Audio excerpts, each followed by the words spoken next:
Ever feel like life is too structured? Time to do this, time to do that, have to do it this way or not at all?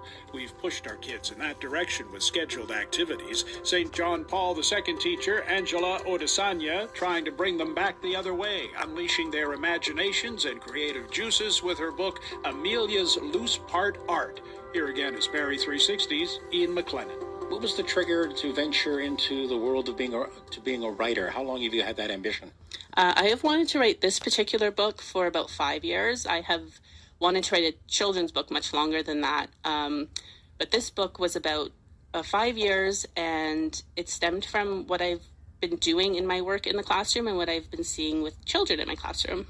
And it's called Amelia's Loose Part Art. Explain maybe the meaning behind the title. Sure. So Amelia is the main character, and loose part art is just a way of creating art using found objects. And yes, so that's loose part. So in other words, it's letting kids just be creative and come up with their own ideas if they're given an object and what they want to make of it.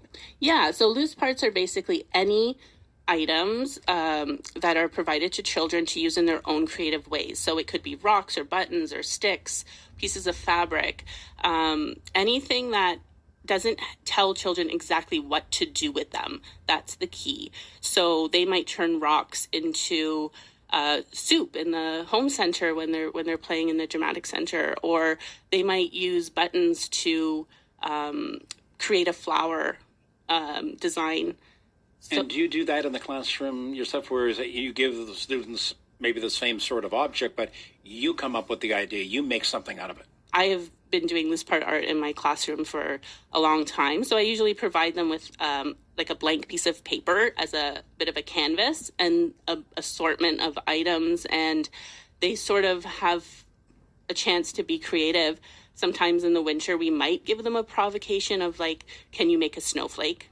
But then how they do it and structure it still becomes based on their own ideas. Why is it so important for young children to be able to do that, or given that opportunity to do that in a world you indicate that is so overly structured right now, and your mission is to ensure kids have ample opportunity for unstructured play? You get to learn so much about a child when they're engaged in that. So if we were learning patterning or symmetry or one-to-one correspondence or any of these skills in the class, I will be able to tell how much they've grasped from that by what they do on their own. So without me prompting them to make a pattern, do they?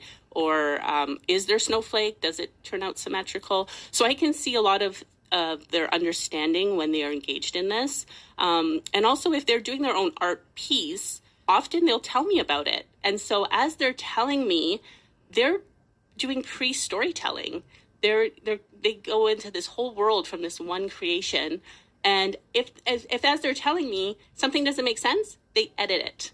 Okay. So they change. So loose parts it makes editing easy, and all of that transfers later when they're writing. Now, you talk about structured play. It reminded me of comedian George Carlin, who talks about play dates, and that now playing is done by appointment. Do you agree with that? Absolutely. I think we are overly filling our children's time. We don't want them to be bored. So yeah, sometimes we are making sure every minute is accounted for, and that includes play dates. Even playing outside seems to be by appointment. It's soccer practice or baseball, which has its place, but if it's becoming a daily thing and they're never getting downtime to experience boredom, they're missing out on developing creativity. Well, maybe Carlin was ahead of his time, but he said kids don't even know how to play with a stick anymore. And he said, what's wrong with the kid looking out a window, looking at the clouds, and creating their own image, what they see? And then you said that's what Amelia does too. Yeah, Amelia, one of her inspirations as she's driving to her grandmother's house is noticing the clouds and taking a picture of them and wanting to create art from what she sees. And it's just a reminder to kids that art's all around you, inspiration's all around you. So you need to look for it and see what speaks to you. What draws your attention? Where do you see beauty? When will this book be available for purchase? And if you could add too, please, there's a charity component to the purchase of these books too, right? Yeah, so we've launched a Kickstarter campaign as a way of funding the cost of printing this book. And as part of that, I wanted to build in a way to donate, because not everyone is in a position where they need a children's book, but perhaps they want to back this mission.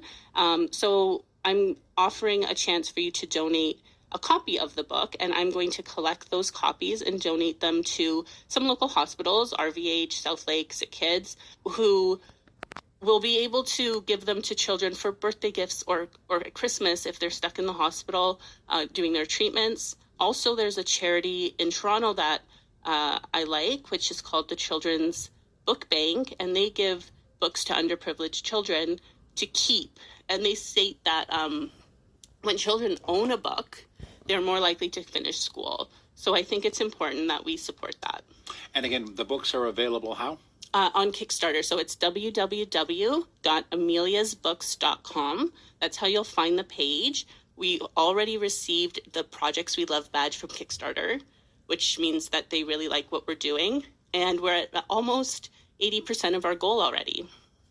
And your target is? 5,500. Although that's a bare minimum goal because it's all or nothing on Kickstarter. So we didn't want to set the goal too high, but obviously the more we can get, the more we can do with this book. Great. Thank you very much. Thanks.